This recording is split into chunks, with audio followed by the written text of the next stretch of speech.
Yeah, thanks. I'm just reflecting, even just in the past week, I got called, I get called regularly. I get emails regularly. Actually, calls a lot less. So that's kind of point one is I think people still rely excessively on emails and not enough calls. I can't remember the last time someone booked a meeting with me off of an email. I think there's a fine balance between listening, right, and being professionally persistent, if you will, right? A lot of times what's interesting with the ambush call, cold call, whatever you want to call it, call you out of the blue, whatever, is the problem is you, right? They weren't expecting your call.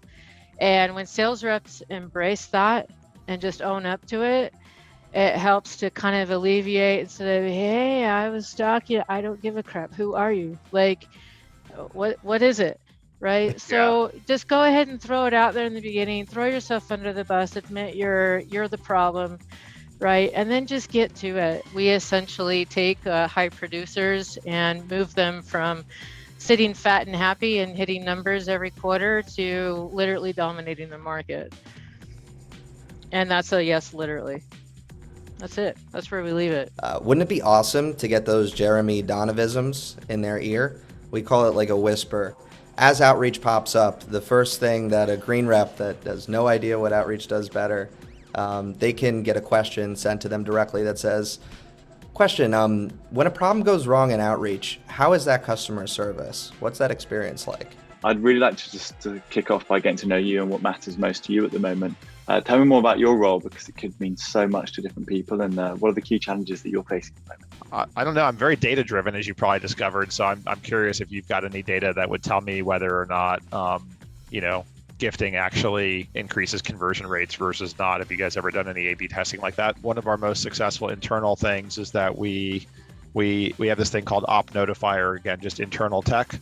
And every morning it sends out to our CRO and a bunch of our sales leaders what the forecast change was overnight, as well as what ops kind of moved in and out that impacted the forecast. So imagine being able to consolidate all the systems. I'm sure you've heard of system or tool overload in the last 6 months.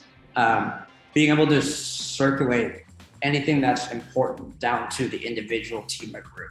According to McKinsey and Company, over 90% of sales are actually being done digitally today. And what's happening is go-to-market teams are under more pressure than ever to create a wowing demo experience while also making sure their demos aren't breaking on live calls. And it's actually funny, I saw a report from G2 recently that over 71% of respondents had reported technical malfunctions or blips happening in their calls, which has led to prospects becoming distrusting of their solution. I guess one thing I'd be concerned about, right, is we have regular quarterly feature releases, but we also have lots of interim releases. How do you make sure that things stay in sync over time? She also assumed kind of, positive things like, assume I'm hitting my numbers and so on. I thought she had a really clear sort of statement of the why. And I hinted at this when I was doing the preview, which is I'm using this framework in my own mind, and you don't have to pitch to me in that order, but the framework is for whom, to what, so that why by means of how, and that's kind of what I was filling out. And if you hit those elements, then you kind of quote unquote scored well with me. So I got the why right off the bat, which is take your high performers and make them dominant in the market, which I thought was powerful. I got the what, the no code demo platform, the why.